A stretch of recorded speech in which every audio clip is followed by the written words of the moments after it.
MVP of the match is going to start us off. I like it. Well deserved. The man. Coach, after Jordan scored his first goal, it seemed like all of his teammates were exceptionally proud of him and really happy to see him score. What was that like watching his teammates pick him up and celebrate him with that after all he'd been through? I think some of it was just relief that we actually took the lead. I'm not so sure it was all just for Jordan. I mean, look, they are certainly supportive of their teammate and the struggles that he's overcome. But, I mean, at that point in the game, we just want to win the game. You know, I think there was maybe a little bit more celebration after the second goal. You know, I think some of that might have sunk in. I love the fact that everybody, the whole team went to celebrate with Jordan. They didn't pigpile on him, but, you know, they were all there supporting with him. So, you know, in that sense, I know they're all happy for him. But in that moment of the game, every single player is thinking about winning. You said previous that fans should be a little temper their expectations about Jordan's return. Were you a little surprised with the performance? No, because I think he mentioned it himself that he wants to continue to be goal dangerous. So in that sense, scoring goals coming off the right side is that, well, actually one of them was from the left side. Did that surprise me? No. Because Jordan is a goal scorer. You know, how he kind of makes that position different than a out-and-out winger certainly will be, you know, one of the storylines that we follow this year. But I wasn't surprised that he scored. I look at things from a different lens. Does the player play well? Did he help the team achieve objectives? Some of the subtle things, like he actually defended a lot. If you watch that in the second half, there were times when Jordan chased back to track people down. You know, there was one ball where he tracked the ball way into the, you know, right back spot with Kelvin, and then he launched like a 50-yard ball across the field to Victor. Some of that defending was very impressive to me. With the emphasis on getting off to a faster start this year, do you think it was an important psychological thing for the team to have a big performance like that? And do you think that will help you as you try and keep that momentum going against Colorado? Yeah. Winning is always important. Winning your first game is always important. Trying to string together victories is important. Winning at home is important in this league because you know how hard it is winning on the road. So, look, it's still just the first game of the year. What I would temper expectations is it's just the first game of the year. And we had a good performance. We want to build on that performance. But today's film session wasn't all, you know, coffee and roses. I mean, there was some areas that we want to improve on. And that's the message that they're going to hear all week. How do you find your defensive midfielders are playing together now that they're back together again and Ozzy's not there? Are they playing the way you think, or is it going to take a little bit of time? Jeff, there's still some tweaks there too.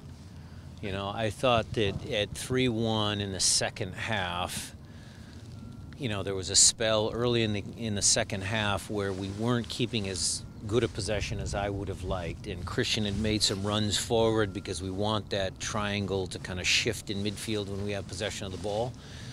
But we told Cristian to drop back into a double pivot like we did with Ozzy and Gustav last year, and Cristian sitting next to Gustav was a kind of a good way to settle the game down a little bit. We extended our possessions a little bit more, and we were able to take control of the game. So there, it's a work in progress. Yes, they played together many, many games in 2017, so they have already a pretty high starting point, but we always want to tweak the team. I mean, it's the same principle. You know, our goal is not just to win a bunch of games. Our goal is to get the highest possible seed and to get into MLS Cup. So we'll keep tweaking that all year long. So what do you tell Cristian to to pick his spots better as to when he's going to start freelancing and moving up the field and around? Well, I think it's a combination of all three. I think it's Nico, Christian, and Gustav. I think all three of them have to be on the same page. What I say to players is get yourself right first. So Gustav has to get himself right, that he's playing at a high level or up to his potential. Christian, get yourself right. Nico, make sure you're playing at a high level. And then you work in pairs or in groups of three. And that's how you start to build the whole team chemistry thing. So when Christian does go, can Gustav slide over and maybe Nico drops in a couple of yards, and vice versa. If Nico's already up and Gustav shifted over here, maybe Christian has to hold down the middle. So it's almost a group tactic as well as individual, where Christian, okay, you got to see the field, and that's the spot I want you to be in. Did you discuss it during film today, or was that just something you talked about during the game? We talked about that. We talked about that during the week and all through preseason. I did not show that specifically in the film, but we'll address it.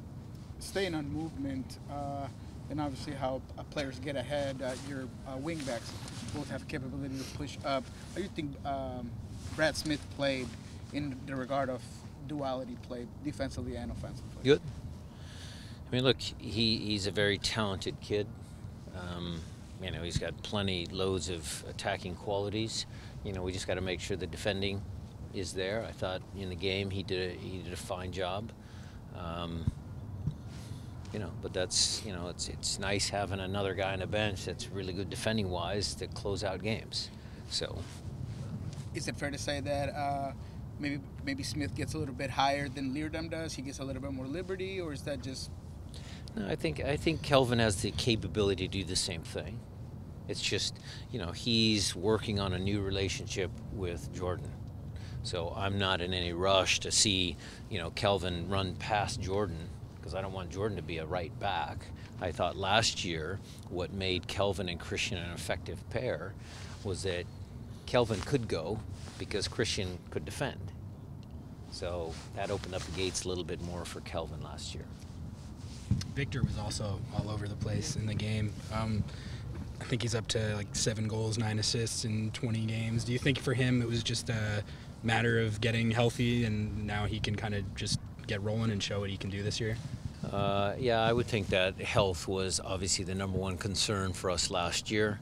I think he's, you know, been injury-free now for quite some time, and you're seeing the benefit of, you know, a guy who feels confident, who's fit, and certainly has a lot of motivation to you know, continue to play well. The third and fourth goals came from transition moments, and you created several other chances that way. What are your thoughts on the team's ability to win back possession in your own half and then hit on the counter? When you have Jordan Morris on your team, transition is going to be part of your team. And finding the right balance of being a transition team and the ability, I would say, to extend possessions in your opponent's half of the field to wear them down. I think if we can get those two things working, we'll be a hard team to beat. How did you feel to write your first player rating? You had to bring that up, didn't you? What was your rating again? 4? 5. A 5? I gave you a 5? It was very nice. Too high. Wow. I agree. I thought it was great. I appreciate it. Was it hard to just write that up? Or It was actually enjoyable. nice. It's so easy to sit in a position of power and write whatever you want to write. It was beautiful.